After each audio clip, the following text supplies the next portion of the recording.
The midnight sprint to the bathroom isn't a habit. It's a signal. Ignore it, and the cycle steals energy, mood, and prostate comfort. Stay for a safe, natural plan to quiet nights and wake restored. I want you to picture a clock glowing on your nightstand at 2:17 a.m. You're awake again, and of course the first thought is, my bladder's the problem. I've guided many people through this exact moment, and here's the twist most of us miss. The bladder is often just the messenger. The real story starts earlier, on the couch, in the car seat, at the desk, and inside a restless brain that never fully powers down. When sleep quality sinks, your body quietly reshuffles its priorities, and the result can be a long parade of nighttime bathroom trips you never asked for. Let's keep this simple and human. When your nights are chopped into short slices, your internal night mode doesn't kick in the way it should. The brain normally sends a chemical signal that tells the kidneys to conserve water while you sleep, so you're not waking up to go. Poor sleep blunts that signal. Now add a second piece almost nobody connects: prolonged sitting and pelvic tension. Hours in a car or at a computer, then a soft couch after dinner, tighten the muscles that cradle the pelvis and can raise pressure in the area around the prostate. The combination, sleep offbeat and pelvic pressure, primes you to feel urgency at the very time you want peace. And there's a third link hiding in plain sight: timing and type of evening intake. North American routines practically set a trap. Iced coffee at 4 p.m. to push through the last emails, a diet soda on the commute, hot wings or pepperoni pizza watching a game, then a herbal tea, chosen with love but brewed far too late. Caffeine, alcohol, carbonated drinks, artificial sweeteners, extra salt, and spicy sauces can all irritate a sensitive bladder when taken close to bedtime. It's not only how much you drink, it's when you drink, what you drink, and how your evening posture and stress turn up the volume on signals you would otherwise ignore. Here's the moment that changes the story. You are not stuck with this pattern. Small shifts in timing and pressure can bend the night back in your favor. Try front-loading your fluids earlier in the day, generous water at breakfast and lunch, then taper after late afternoon so your kidneys have time to process what you've already consumed. Choose your last caffeinated drink no later than mid-afternoon, ideally around 2 p.m., and keep evening sips modest. If you love a warm drink at night, select a non-caffeinated option and, crucially, have it 3 to 4 hours before bed rather than minutes before lights out. Notice how this isn't about deprivation, it's about choreography. Posture matters too. If evenings find you parked on a sofa, break the pattern with a few gentle uncross-the-legs moments. Stand for a couple of minutes every half hour, or take a slow 10-minute walk after dinner. This is not a workout. It's a signal to the pelvic muscles that they can ease off duty. If constipation is part of your week, another common, often unspoken companion of ultra-processed dinners and low-fiber snacks, that extra pressure in the abdomen can nudge the bladder and prostate in the wrong direction. Simple fixes help.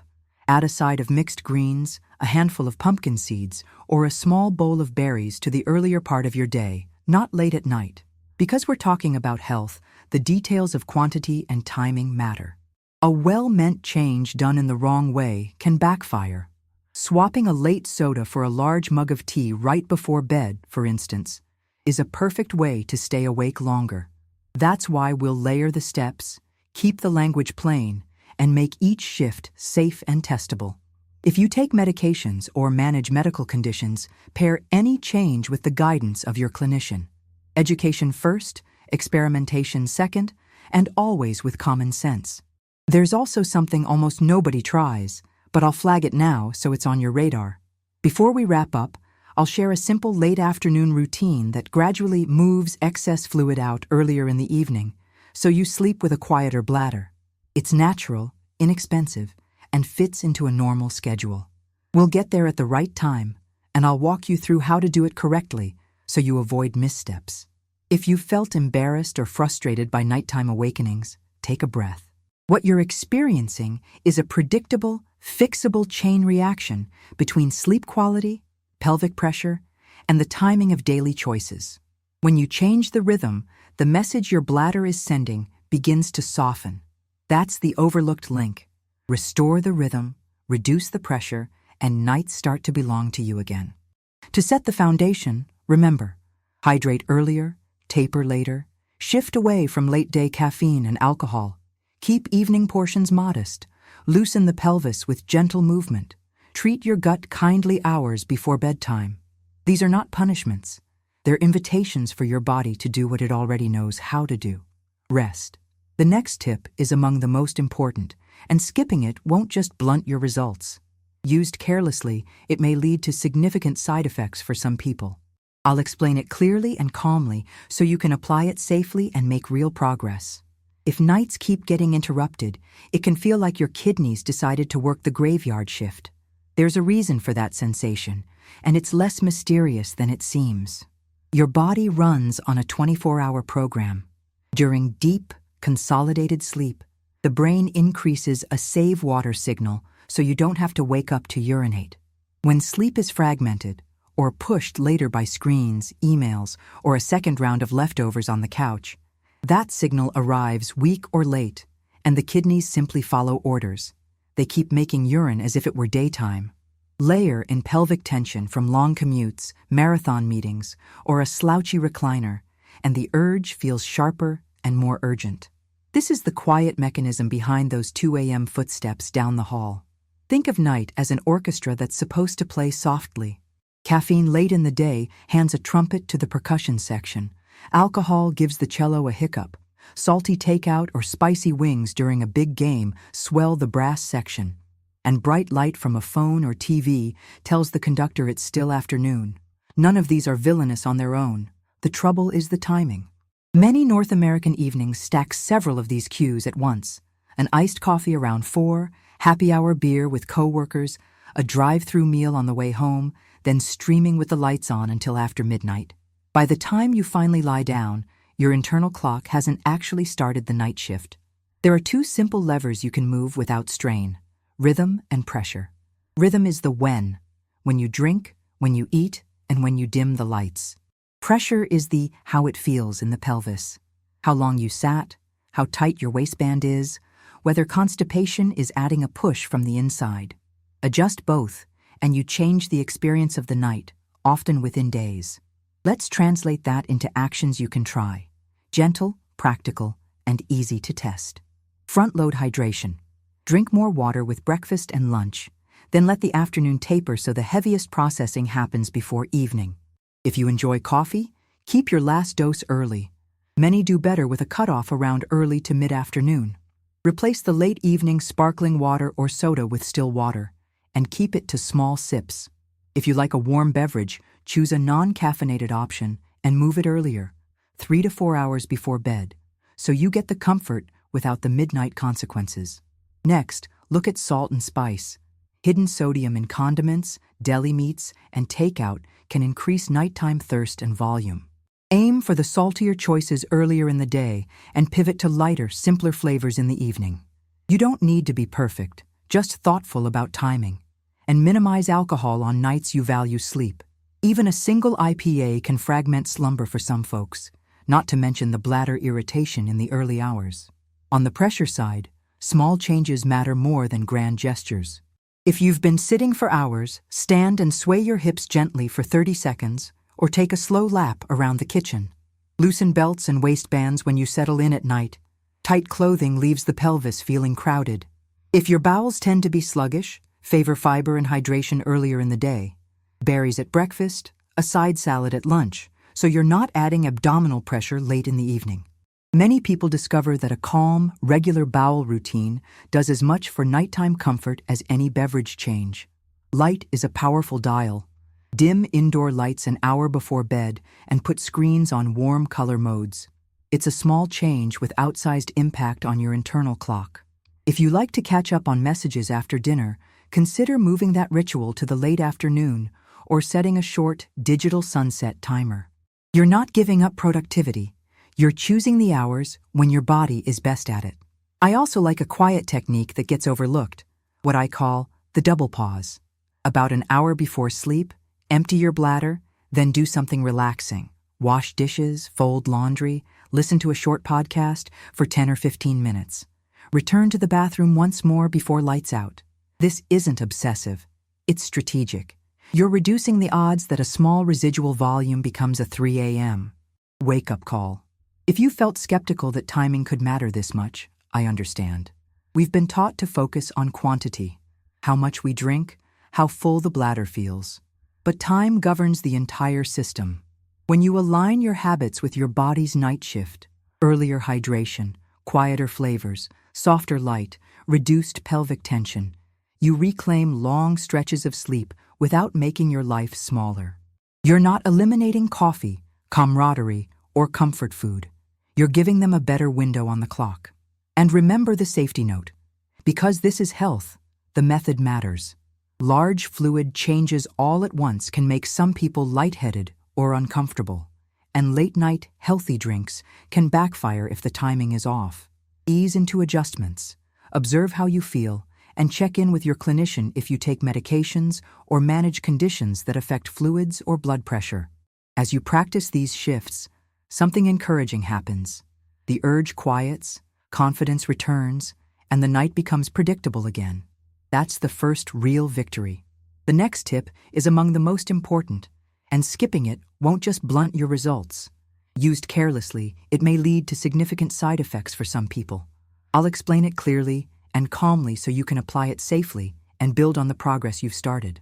You've started to shift your rhythm, earlier hydration, quieter evenings, dimmer light, and you may already notice the urge softening. Now comes the piece most people overlook until someone names it out loud. Pressure. Not dramatic pressure. The subtle kind that builds from chairs, seatbelts, tight waistbands, and a bowel that runs a little behind schedule. When that pressure collects in the pelvis, signals from the bladder and the area around the prostate feel louder than they need to be, especially at night. Picture a typical North American day. Long commute in a bucket seat, back pocket wallet nudging one hip higher than the other, hours at a laptop, quick lunch at the desk, then a soft couch and streaming after dinner. None of these are wrong, but together they ask the same small group of pelvic muscles to hold tension all day. Add shallow upper chest breathing, common when we're stressed or multitasking, and those muscles never get the message to let go. The bladder is not misbehaving. It's reporting the environment it sits in. Here's the surprising part. You can lower pelvic pressure without workouts or special equipment. Start with breath. Sit or stand comfortably, place a hand on your belly, and inhale slowly through the nose so the belly expands gently. Exhale with an easy sigh, like fogging a mirror. Do 5 of those, letting the lower abdomen soften. This isn't mystical. The diaphragm and pelvic floor are partners. When the diaphragm descends on inhale, the pelvic floor is invited to relax. Many people feel an immediate drop in urgency after 2 or 3 calm breaths. Throughout the day, sneak in release breaks that last less than a minute. Uncross your legs. Let your hips sway in a tiny figure 8 while you wait for the microwave. If you've been sitting for an hour, stand to take a phone call. In the evening, try the 90-90 rest. Lie on the floor with calves on a chair seat, knees and hips at right angles, a small pillow under your head. Breathe there for 2 minutes. Most notice the pelvis feels less crowded afterward. If getting to the floor isn't comfortable, lie on the sofa with lower legs supported by the armrest to mimic the position. Your wardrobe can help more than you think. Loosen belts after dinner. Choose soft waistbands for lounging. A belt notch too tight can function like a mild tourniquet across the abdomen all evening, increasing pressure where you least want it. Now, the unglamorous driver of pelvic pressure, constipation. Low-fiber convenience foods, late-night takeout, and not enough daytime fluids slow the bowels. A backed-up colon occupies space in the pelvis and can nudge the bladder. The fix is simple, but it works best earlier in the day. Give your breakfast a fiber lift. Berries on oatmeal, chia in yogurt, whole grain toast with natural peanut butter. At lunch, add a side salad, beans, or lentil soup. Keep fluids generous in the morning and early afternoon so stool stays soft. In the evening, keep portions lighter so your system can wind down rather than gear up. Toilet posture matters too. If your feet dangle or your knees are below your hips, the angle makes it harder to empty without straining. A small footstool under the feet Anything that raises the knees slightly can help the pelvic floor release. Don't rush, but also don't linger scrolling on your phone. Waiting for the perfect feeling often leads to pushing, and pushing is the enemy of calm, pelvic tone. There's a well-meaning mistake I see often: doing lots of forceful pelvic contractions, classic tighten and hold exercises, when the problem is actually over-tightness. If you already feel tense in the pelvis or notice that stress makes urgency worse, prioritize relaxation first. Soft breath, gentle hip movement, a warm shower before bed, before considering any strengthening work. If you ever feel unsure, a clinician who understands pelvic health can tailor guidance to your situation. Ergonomics deserve a quick checkup. In the car, adjust the seat so your hips and knees are level, and remove bulky items from back pockets to avoid tilting the pelvis. At the desk, aim for feet flat, thighs supported, and the screen at eye level so you're not craning forward, which can curl the abdomen and compress the lower belly. On the couch, place a small pillow behind the lower back and sit a touch closer to the edge so your hips don't roll into a deep slouch for hours. Evening movement should be gentle and rhythmic, not heroic. A slow 10-minute neighborhood walk loosens hip flexors after sitting and can cue the nervous system toward rest. If you stretch, think melting rather than forcing. A soft lunge with the back knee down, hands on the couch for balance. 3 slow breaths, then switch sides. 2 or 3 slow squats to a chair can wake up the glutes, the big muscles that support the pelvis, without getting your heart racing at bedtime. Food choices that calm rather than crowd the pelvis also help. Magnesium-rich foods, pumpkin seeds, almonds, spinach, earlier in the day can support regularity without needing to experiment with late-night supplements.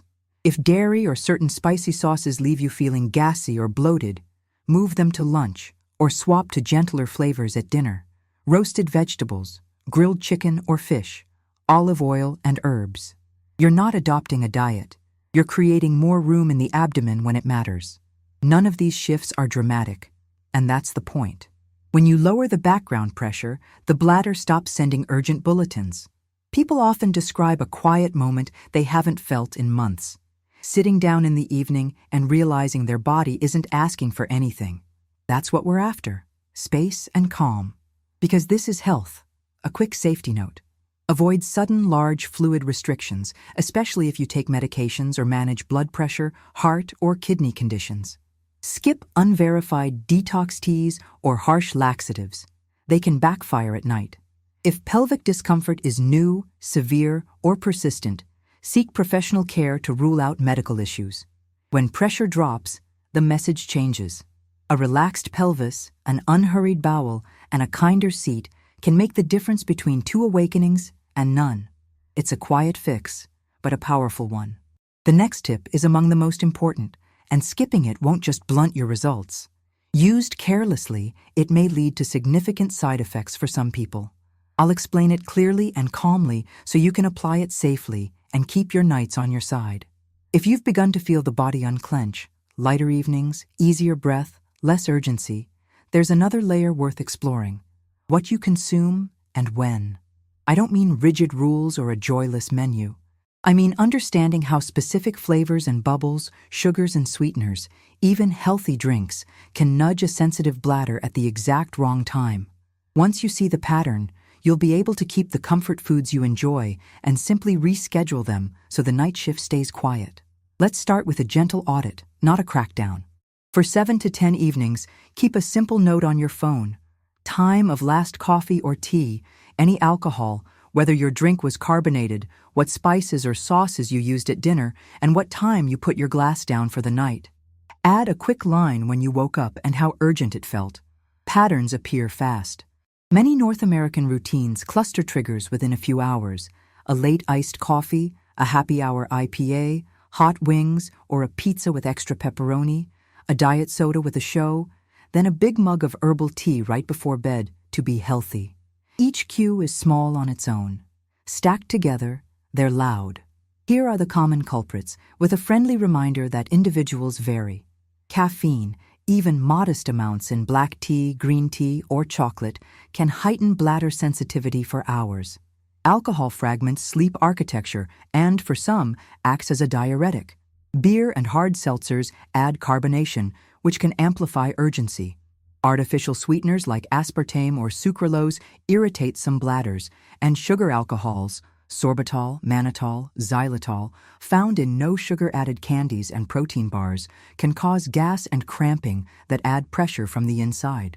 Tomato-based sauces, citrus, vinegar-forward dressings, and very spicy foods are irritants for a subset of people, especially close to bedtime. Carbonation, even from seltzer or diet soda, stretches the stomach and can trigger the urge for some. None of this means you must avoid everything. It means you play with timing and swaps. Keep caffeinated drinks to the earlier half of the day and notice how your nights respond. If you love bubbles, finish them by late afternoon and choose still water in the evening. Trade a late IPA for a lighter dinner beverage, herbal tea earlier in the evening, or a small glass of still water with lemon.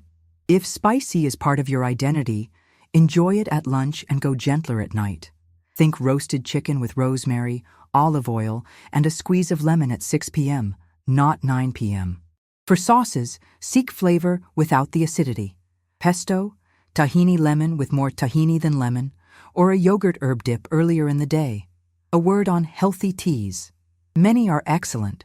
Peppermint, chamomile, rooibos, ginger, but they still add fluid volume, and some people find peppermint mildly stimulating.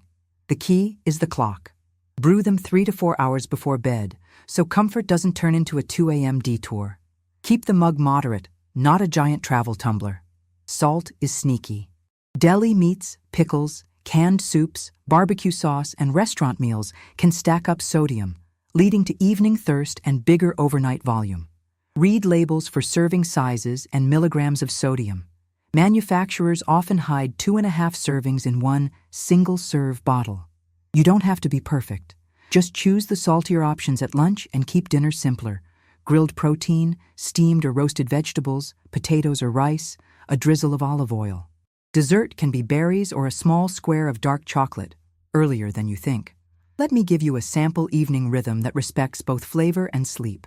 Around 5:30 p.m., pour your last bubbly drink if you enjoy one. At 6 p.m., have dinner with a still beverage. Keep spices aromatic rather than fiery. Rosemary, thyme, paprika, garlic, black pepper in moderation. By 7 p.m., if you like a warm cup, make a small chamomile with a bit of apple peel for aroma, sip, and be done by 7:30, 7:45. From 8 p.m. on, it's small sips only, ideally plain water. Dim the lights, loosen the waistband, take a short walk, and practice the 2-step bathroom pause before bed. This sounds modest because it is, and modest changes are sustainable. Social life counts too.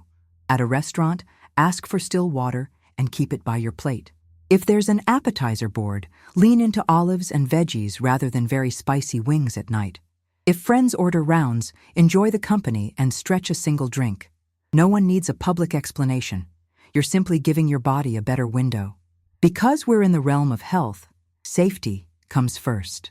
Avoid abrupt fluid restriction, and don't experiment with herbal diuretics or bladder cleanse products, especially late in the day. If you have kidney, heart, or blood pressure conditions, or you take medications that affect fluids, check in with your clinician before making notable changes to your routine. The goal is comfort and rest, not extremes. Expect this. Once you edit timing and make a few targeted swaps, cravings shift with them. Many people report that the late-night need for soda or hot sauce fades when sleep becomes predictable again. You'll still enjoy your favorites, just in slots that let your body do its night work unhindered. There's a satisfying moment when this clicks. You finish dinner, set down your glass earlier than habit, and feel the evening exhale. Your body recognizes the plan. Fewer bladder irritants late, more room in the pelvis, quieter signaling to the kidneys. Night becomes a place, again, rather than a project. That's not magic. It's timing plus attention. Let me underline one last time. You're not giving up pleasure. You're trading late-night friction for earlier enjoyment and better sleep. Flavor stays, comfort stays, agency returns. The next tip is among the most important. And skipping it won't just blunt your results. Used carelessly, it may lead to significant side effects for some people. I'll explain it clearly and calmly so you can apply it safely and protect the progress you've made. You've learned how timing and gentle pressure relief change the story at night. Now let's stitch those pieces into a routine that feels almost like muscle memory. Simple checkpoints that your body can follow even on busy days. I like to think of it as a friendly hand on your shoulder that says, "We're winding down now," hours before your head touches the pillow. No strict rules, no perfection test, just a plan that redistributes effort to earlier in the day so the night can be quiet. Start by setting your anchor, the time you want to be asleep. For example, if lights out is 10:30 p.m., we'll work backward with 3 gentle milestones. At roughly 3 hours before bed, finish your last meaningful beverage. This doesn't mean you stop drinking entirely. It means the big glasses and flavorful mugs are done. Small sips of still water are fine later. If you enjoy a warm drink, schedule it here. A modest cup of chamomile, rooibos, or ginger with a bit of apple peel for aroma. This satisfies the ritual without setting up a 2 a.m. detour. 2 hours before bed, we edit the menu and the mood. Keep dinner portions moderate and favor calmer flavors: roasted vegetables, grilled chicken or fish, olive oil and herbs. Save fiery hot sauces, heavy tomato bases, and very salty sides for earlier in the day. Alcohol is best skipped on nights you want steady sleep. For many people, even one IPA or a hard seltzer can fragment the early night and nudge the bladder. Dim the lights now. Our biology listens more to lamps and screens than we assume. Softer light is a quiet invitation to the brain to start the night shift. 1 hour before bed, do what I call the double pause. Empty your bladder, then step into a calm task for 10 or 15 minutes. Wipe the counter, fold a towel, breathe slowly at the kitchen table. Return to the bathroom once more before you actually lie down. This is not about anxiety or checking. It's about giving the body 2 clean chances to settle, so small residual volume doesn't become a wake-up call. If you've been sitting, stand and sway your hips in a small figure 8 for 30 seconds. Loosen any tight waistbands. Let your shoulders drop. There's an optional extra that most people never try, and, when used correctly, it helps a lot. Fluid shift earlier in the evening. Around late afternoon, elevate your legs for 20 to 30 minutes. On a recliner, propped on pillows, or resting calves on a chair while you lie on the floor. The goal is to let daytime fluid pooled in the lower legs return gently to circulation while you're still hours away from bed. Follow that with a bathroom visit and a brief stroll. If you prefer, light compression socks worn for a couple of hours in the late afternoon can serve a similar purpose. Remove them well before bedtime so your body remembers night is for rest, not for processing. If you live with peripheral artery disease or other circulation issues, ask your clinician which level of compression, if any, is appropriate for you. Build your daytime to support the night. Hydrate generously at breakfast and lunch. Keep a water bottle at your desk and refill it before noon. Get the saltier choices in early: soups, deli sandwiches, sauces you love, then taper seasoning for dinner. If coffee is part of your day, enjoy it in the morning and consider a gentle cutoff early afternoon. If you miss the ritual later, try a decaf or a caffeine-free herbal blend, but keep it in the 3-hour window mentioned above. Movement remains your quiet ally. After dinner, an unhurried 10-minute walk loosens hip flexors and tells the nervous system that the hard work of the day is done. Think of it as gathering the edges of your attention and handing them back to your body. If you stretch, let it be soft and brief. A lunge with the back knee on a cushion, 3 slow breaths, switch sides. 2 or 3 slow squats to a chair can wake up the glutes without turning on adrenaline. Your environment is part of the routine too. Keep a small lamp near the bed and resist overhead lights after sunset. Warm the color temperature of screens or set a digital sunset that nudges you to wind down. Lay out comfortable sleepwear with a forgiving waistband.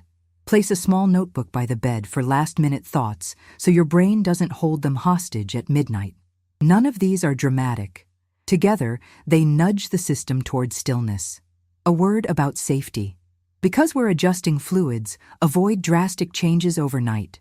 Don't suddenly cut your total intake in half or chug water late to compensate for earlier forgetfulness. If you take medications for blood pressure, heart, or kidney conditions, or diuretics during the day, coordinate any timing shifts with your clinician so you stay steady and safe. Skip harsh laxatives or detox teas at night. They tend to empty your patients more than anything else. Favor food-based fiber earlier in the day. Berries, beans, greens, so digestion supports rest.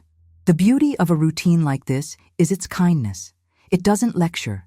It rescues the evening from randomness. Within a week, you may notice your internal tempo changing. Fewer urges while you watch a show, a quieter sensation when you settle into bed, longer stretches of sleep. If not, adjust one lever at a time. Move that last drink a bit earlier. Raise the legs a touch sooner. Shorten the light exposure. Small edits can make a big difference when they're aimed at the right hour. And if a hiccup happens, a late dinner with friends, a celebratory drink, no spiral. You haven't broken anything. Tomorrow, you simply return to the rhythm, and the body, which loves patterns, will gladly pick up the thread. You're building a memory of calm. Circle back to your reason for trying this. To make night feel like night again. A relaxed pelvis, a wiser clock, a kinder plate, a softer glow. That's the recipe. The next tip is among the most important, and skipping it won't just blunt your results. Used carelessly, it may lead to significant side effects for some people. I'll explain it clearly and calmly so you can apply it safely and keep turning the night in your favor. By now you've pieced together a pattern. The bladder isn't the villain of the night, it's the messenger. When sleep is fractured, the save water signal runs late.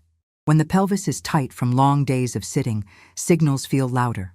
When evening choices cluster, caffeine, alcohol, salt, bubbles, spicy sauces, the stage is set for wake-ups.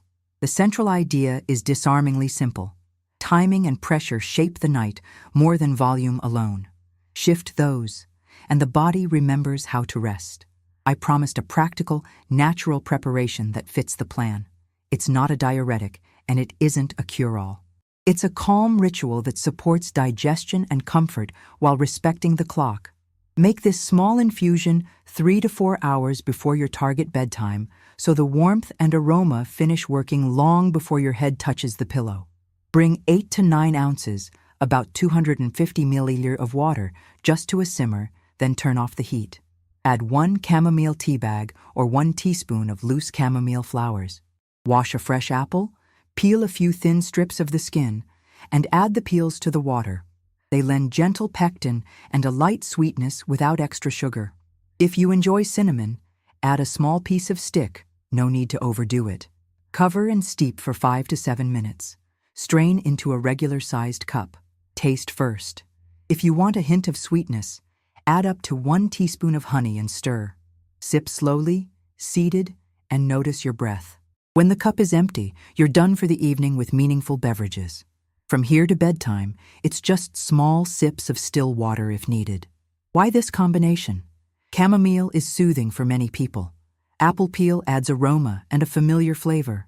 Cinnamon, used lightly, gives warmth without the acidity that can bother some bladders. The point isn't pharmacology, it's predictability. A small, pleasant cup taken early enough tells your system, we're closing the kitchen, and prevents the well-intentioned mistake of drinking a large mug right before bed. Pair the infusion with a brief evening check-in. Loosen waistbands. Step outside for a breath of cooler air. Dim the lights to lamp level and set your phone to a warm display. Do the double pause. Bathroom now, something calming for 10 minutes, bathroom once more before lights out. These are ordinary actions, but together they change how the night feels. Now the promised bonus, the simple late afternoon drain routine that quietly improves the night for many. About 2 to 3 hours before dinner, elevate the legs for 20 to 30 minutes. Calves on a chair if you're on the floor, or feet up on a recliner if that's more comfortable. This gently shifts fluid that pooled in the lower legs during the day back into circulation while you still have plenty of time to process it. After lowering the legs, take a slow 5 to 10 minute walk around the house or outside. Then have a glass of water, Not a large one, just enough to satisfy thirst, and plan your last meaningful beverage for the early evening. If you prefer, wear light compression socks during this late afternoon window and remove them well before bedtime.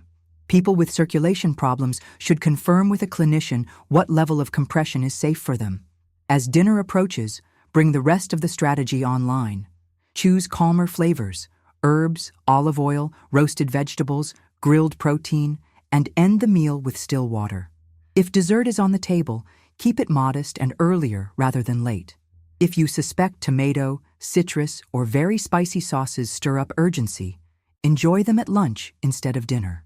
And if social plans include alcohol, give your body a true day off once or twice a week to feel the difference. The contrast often speaks loudly. Let's address safety clearly. Because we're working with fluids and circulation, extreme changes are unhelpful and can be risky. Avoid rapid fluid restriction, avoid chugging large volumes late to catch up, and avoid unverified bladder cleanse products or harsh laxatives, especially at night. If you take diuretics or medicines that affect blood pressure, or you live with kidney, heart, or vascular conditions, coordinate any adjustments with your clinician. These suggestions are educational, not a replacement for medical care. What you're building is a calm loop, earlier hydration, gentler evenings, a pelvis that isn't being squeezed, and a clock that believes you when you say it's nighttime. Many people notice their first big win as a steady stretch from lights out to the early morning, with the bathroom trip, if it happens, coming closer to dawn and feeling less urgent. Confidence returns. The room feels different. You'll start to trust your routines again. This is the heart of it. The overlooked link between poor sleep, pelvic pressure around the prostate, and nighttime urgency isn't a mystery. It's a timing problem multiplied by tension and evening habits. Retrain the clock, lower the pressure, and be thoughtful about late-day choices. Nothing extreme, just steady, respectful steps. If this guidance has helped, share it with someone who deserves a better night. Save it so you can revisit the details. Leave a like, add your experience in the comments, and subscribe so we can keep building practical, natural strategies together. No hype, just habits that help. Your nights are worth protecting. They give you back the energy to live the day you want. The next tip is among the most important, and skipping it won't just blunt your results. Used carelessly, it may lead to significant side effects for some people. I'll explain it clearly and calmly, so you can apply it safely and keep your progress growing.